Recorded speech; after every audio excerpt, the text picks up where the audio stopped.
Hello friends, welcome to சமையல். இன்றைக்கி நம்ம சமையல் சேனலில் உப்மா எப்படி செஞ்சால் எவ்வளோ நேரம் ஆனாலும் சாஃப்டாக இருக்கும், ஈஸியான பிரேக்ஃபாஸ்ட் ரெசிபி, சட்டுன்னு செய்யக்கூடிய குயிக்கான உப்மா ரெசிபி. ஹோட்டலில் சாப்பிட்றது போலவே இந்த உப்மா வீட்லேயும் உதிரி உதிரியாக சாஃப்டாக செய்யலாம். சமையல் சேனலை சப்ஸ்கிரைப் பண்ணிக்கோங்க. பக்கத்தில் இருக்க ஆளுன்ற பெல்லைக்கான கிளிக் பண்ணி வச்சுக்கிட்டிங்கன்னா நான் போடுற வீடியோ உடனே உங்களுக்கு நோட்டிஃபிகேஷனில் வந்துடும்.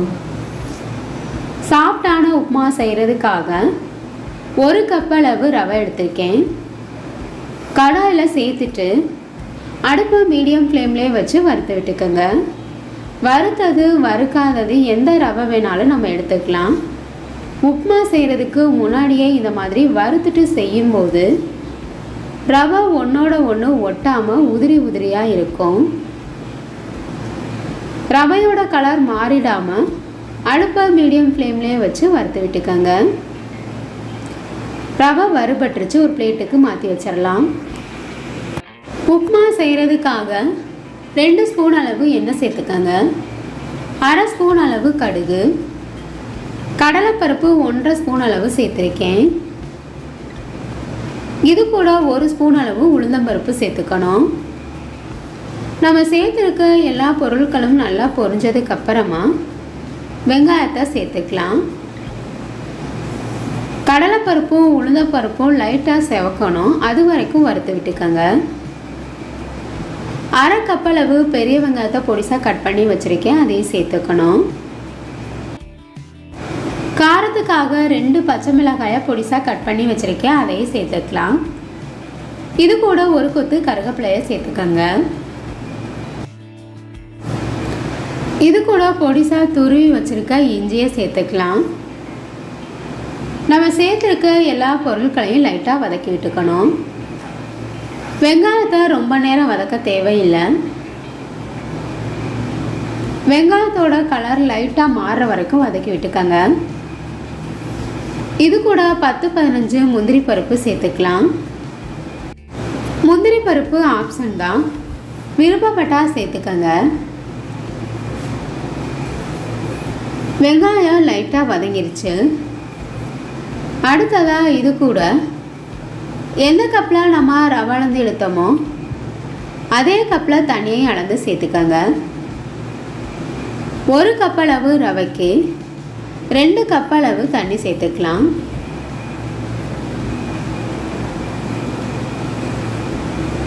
நாம் சேர்த்துருக்க தண்ணியிலே ரவை நல்லா வெந்துடும்.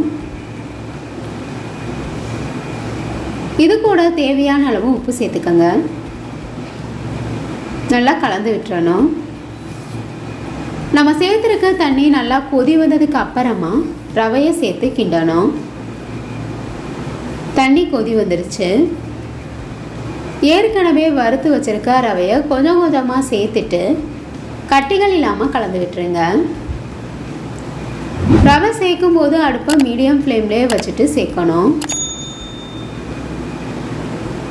கட்டிகள் இல்லாமல் கலந்து விட்டுறணும். மீடியம் ஃப்ளேம்லேயே வச்சு வேக வச்சுக்கோங்க. ஹை ஃப்ளேமில் வச்சோம்னா நம்ம சேர்த்துருக்க தண்ணி சீக்கிரமாகவே வற்றிடும்.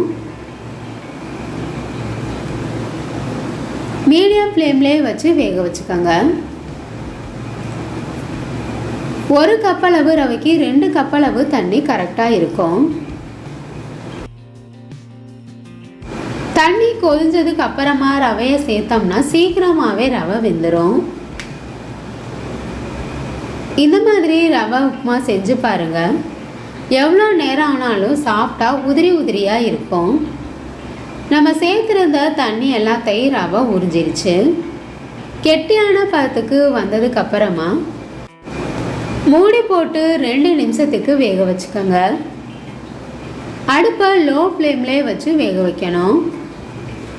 மூடி போட்டு வேக வைக்கிறனால ஹை ஃப்ளேமில் வச்சோம்னா அடிப்பிடிச்சிடும். அப்பப்போ மூடியை ஓப்பன் பண்ணி நல்லா கலந்து விட்டுருங்க, அப்போ தான் அடிப்பிடிக்காமல் இருக்கும். இதே போல் 2 நிமிஷத்துக்கு வேக வச்சுக்கணும். உப்மா உதிரி உதிரியாக ரெடி ஆயிடுச்சு. ரொம்பவே ஈஸியான சாஃப்டான உப்மா ரெசிபி. ஹோட்டல் ஸ்டைலில் உப்மா சூப்பராக சுட சுட ரெடி ஆயிடுச்சு. இது ஈஸியான பிரேக்ஃபாஸ்ட் ரெசிபியான உப்மா உங்களுக்கு பிடிச்சிருந்ததுன்னா சமையல் சேனலை சப்ஸ்கிரைப் பண்ணிக்கோங்க ஃப்ரெண்ட்ஸ். சாஃப்டான உப்மா உங்களுக்கு பிடிச்சிருந்ததுன்னா மறக்காமல் ஒரு லைக் கொடுங்க ஃப்ரெண்ட்ஸ். கமெண்ட் பண்ணுங்கள், ஷேர் பண்ணுங்கள். பக்கத்தில் இருக்க ஆளுன்ற பெல்லைக்கான கிளிக் பண்ணி வச்சுக்கிட்டிங்கன்னா நான் போடுற வீடியோ உடனே உங்களுக்கு நோட்டிஃபிகேஷனில் வந்துடும். Thank you friends.